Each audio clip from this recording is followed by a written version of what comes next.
Salut tout le monde, comment allez-vous? Moi ça va plutôt bien. Aujourd'hui on se retrouve pour l'actu rap, c'est parti.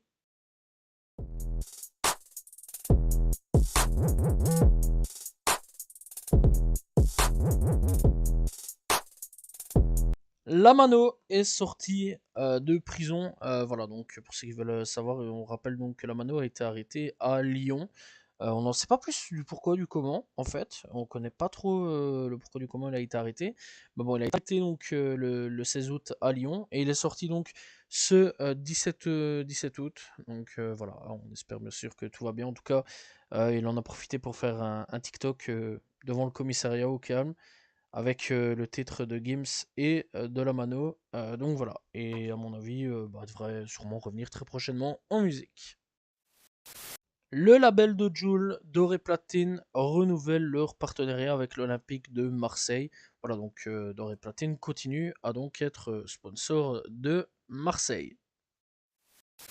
De nouveaux vocaux sur l'affaire Werenoi encore fuité. Voilà, et donc bah, c'est des révélations compromettantes avec un audio de sa mère, Babs, et Fatima. Donc, la mère, donc, bon, on sait c'est qui, Babs, on sait c'est qui, voilà, c'est donc la personne qui gérait la carrière de Werenoi, et Fatima, et donc la fameuse femme qui a apparemment escroqué Werenoi. Ça fait donc quand même pas mal de bruit. C'est tout doucement les langues commencent à se délier là-dessus. Bref, donc franchement, je vous renvoie plus à aller checker la vidéo de Marcus, Marcus Dia, qui a publié toutes des informations sur donc bah, toute l'affaire à ce niveau-là. Donc voilà, aussi il y a un clash entre lui et Nabil Flix, mais ça je vais pas trop m'étaler là-dessus. Donc voilà, sur la même affaire, hein, ça je tiens quand même à préciser. Bon, ça commence à être complexe avec Renoir. Je vais pas vous mentir que ça commence à être très très complexe, il y a quand même pas mal de trucs. Ça, c'est mystérieux, en fait c'est mystérieux. Son décès est mystérieux, les choses sont mystérieuses. On dirait, à entendre, on dirait qu'on a assassiné Renoir, je comprends pas trop ce qui se passe.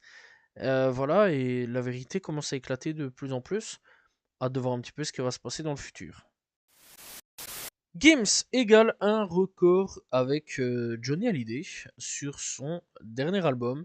Voilà, donc eh bien, il faut savoir que eh bien, on parle du Nord, enfin le Nord se souvient, donc voilà, qui a donc tenu 12 semaines dans le top album, voilà, des plus vendus.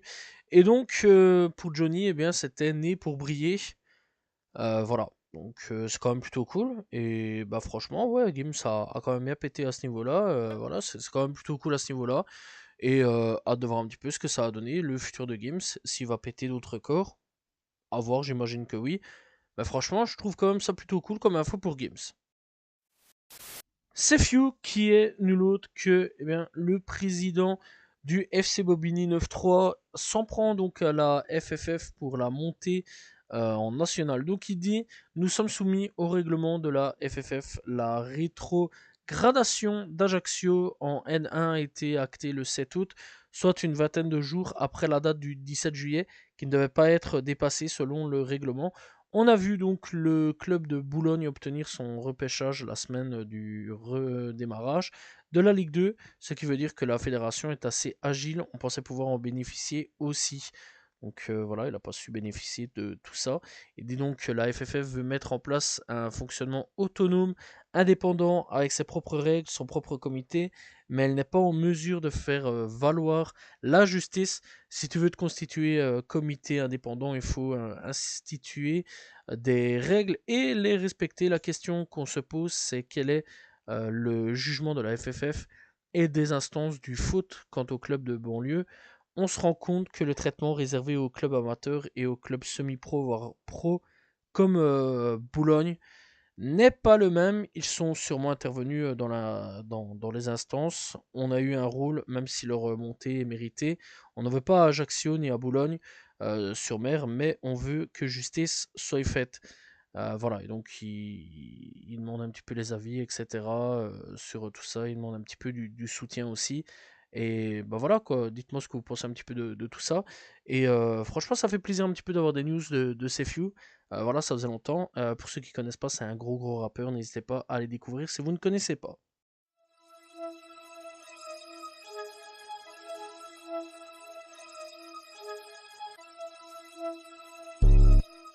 On va parler un petit peu de Foolio et surtout eh bien, de ses assassins et plus précisément de Alicia Andrew, donc la femme accusée du meurtre de Foolio. Donc il faut savoir que on lui a demandé en gros d'être témoin et elle a refusé. Et en gros donc elle ne sera pas autorisée à présenter des preuves de violence domestique au procès à moins qu'elle témoigne contre son petit ami et d'autres co-accusés. Et donc elle affirme avoir été battue et forcée de relever, enfin révéler donc l'emplacement de Foolio. Mais elle a renoncé de balancer, voilà, et donc elle aurait fait 18 ans de prison si elle avait balancé, ce qu'elle a totalement, encore une fois, refusé de snitch. On va revenir un petit peu sur l'affaire Blowdown Q50. Alors pour ceux qui ne savent pas, Blowdown Q50 a donc été la cible d'un guet-apens. Voilà, on va pas aller par quatre chemins. Alors il faut savoir donc que le van de Blowdown Q50 a été touché par balle à Saint-Louis. Voilà, donc 4 personnes ont été dans ou sont actuellement dans un état critique. Il y a eu plein de théories, hein. Vraiment, beaucoup pensaient que Q50 était mort. Pas du tout. Pas du tout. D'ailleurs, Q50, il a même fait plein de lives, des vidéos, etc., des photos sur Instagram. Il est hyper actif. Donc, pas du tout. Donc, en gros, eh bien, il était à Saint-Louis pour un showcase. Donc, voilà, il a donné son petit show, etc. Sauf que quelques temps avant, eh bien, on a appris des choses entre-temps. C'est que, eh bien, Q50 aurait volé des gens à Saint-Louis il y a quelques mois pour 60 000 dollars.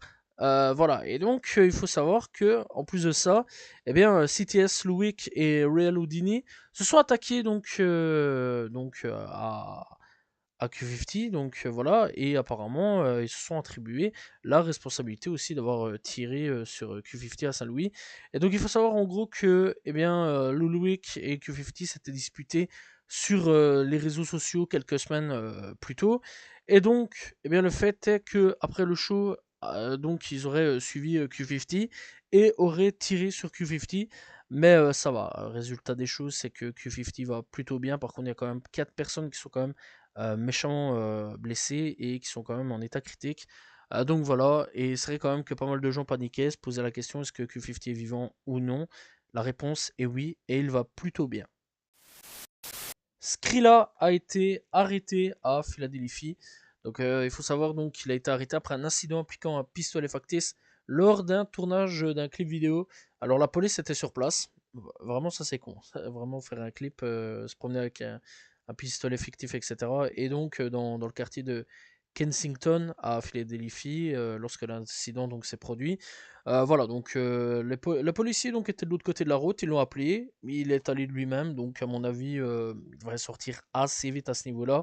Voilà, il n'a pas vraiment fait de résistance au co-caisse, que du contraire, il s'est rendu de lui-même, donc potentiellement à ce moment-là, ça pourrait jouer en sa faveur. Donc voilà, et logiquement, il devrait bientôt sortir, si tout va bien. Voilà, donc bah, on espère en tout cas que ça va aller pour ce cri-là. Sean Kingston a été donc condamné à 3 ans et demi de prison pour sa fraude d'1 million de dollars. Voilà, donc fin de cette affaire sur Sean Kingston. Donc bah, pendant 3 ans et demi, on va plus trop entendre parler de lui. On rappelle donc qu'ils avaient volé un peu de l'argent, etc. avec sa mère. Ouais, il a fait des crimes avec sa mère, c'est une dinguerie. Voilà, on n'a pas, enfin, j'ai pas la sentence de la mère devant les yeux au caucus. Je sais pas du tout si elle a été condamnée actuellement. En tout cas, bon, la mère, à mon avis, elle va peut-être prendre un petit peu plus. À voir, je sais pas trop, j'ai pas trop suivi l'affaire à ce niveau-là. Mais je sais bien que la mère, elle avait fait quand même des sales trucs aussi. Donc voilà, et en plus de ça, c'était une récidiviste de ce que j'ai pu comprendre. Et Sean, par contre, c'est sa première condamnation pour ce genre de crime, ou voir sa première condamnation tout court, si j'ai bien compris à ce niveau-là. Donc, encore une fois, j'ai pas trop suivi l'affaire, faudrait que je me penche un petit peu plus. En tout cas, bon, Sean Kingston a été donc condamné à 3 ans et demi. On va parler de Drake, puisque l'équipe juridique de Drake a demandé à UMG de fournir tous les documents sur les allégations de violence domestique impliquant Kendrick Lamar et sur la relation de Defree avec lui et de ses enfants. De plus, donc l'équipe juridique de Drake a demandé à UMG de fournir tous les documents liés au morceau This de Pusha T, sorti donc en 2018, de Story of Additon. Donc voilà. Et franchement, le gars, la défaite, il assume pas. C'est quand même assez fou.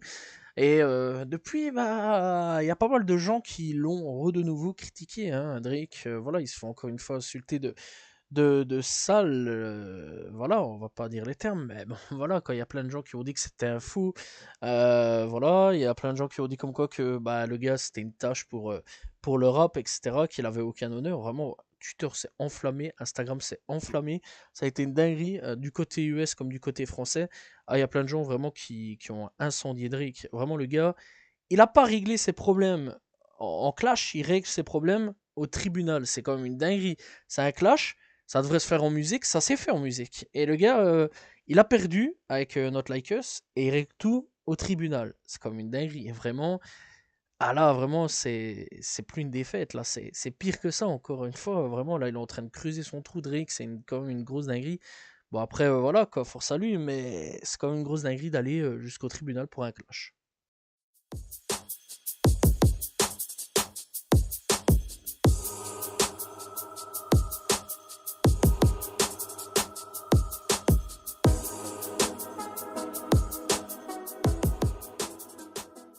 Coup de cœur de cette semaine, on commence donc avec Untrill, de retour avec REP Freestyle. On a donc, eh bien, Bowo aussi de retour avec Mode Freestyle, d'ailleurs très bon retour de Bowo, j'ai bien apprécié. On a donc Serran avec Waimi, on a aussi Armani White avec Ghost en featuring avec Samara Sin. On a L2B avec Only. On a aussi Babyfacey avec Cut the Block Off. On a aussi donc Mike Dim avec Flyest in the Room. On a donc aussi Suicide Boy de retour avec Monochromatic. D'ailleurs, ça fait plaisir de retrouver Suicide Boy. Beloved de retour aussi avec These Guys. On a Tat Mexicanotti avec Ronin. On a donc Gims et la Mano avec Parisienne. Très bon titre, soit dit en passant. J'ai bien apprécié le featuring. Ça change un petit peu pour la Mano. Gambino de retour avec Minion. On a donc aussi 21 Lila Rold avec Dope Boy. Très bon retour, soit dit en passant. Kodak Black de retour avec Imashot. Et Babyface Ray Lucky aussi. Avec Standing on Business. Voilà, c'était donc le coup de cœur de cette semaine.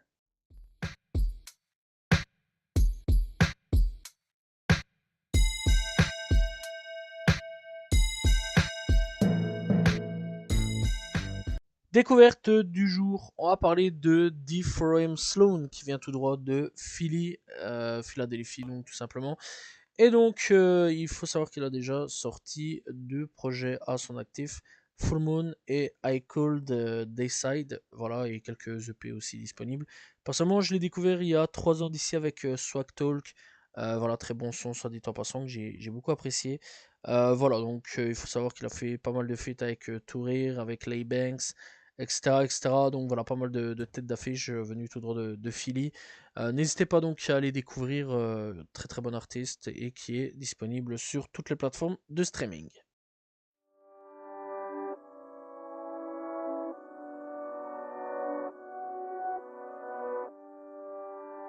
On est parti avec les projets sortis cette semaine et on part directement chez le rap US.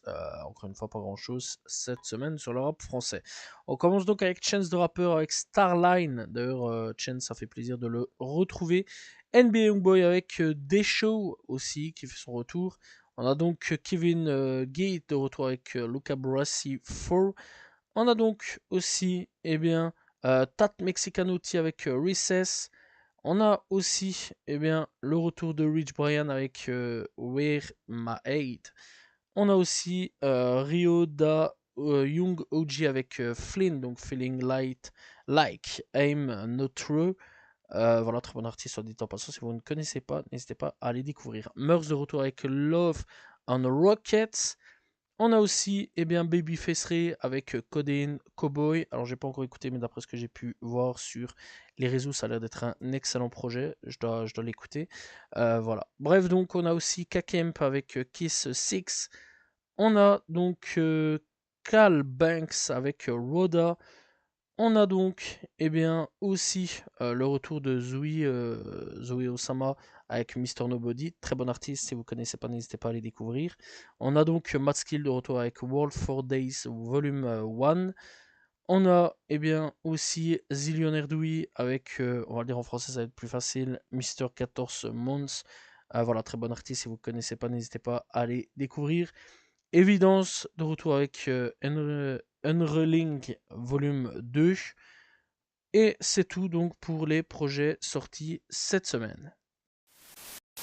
Voilà, c'est la fin de l'ActuRap. J'espère que vous l'avez apprécié. N'hésitez pas à vous abonner, liker, commenter, partager. On se retrouve demain pour une nouvelle vidéo. Voilà, et la semaine prochaine pour un nouvel ActuRap. N'oubliez pas aussi de me suivre sur mes réseaux, donc qui sont dans la description. Salut tout le monde. Ciao, ciao.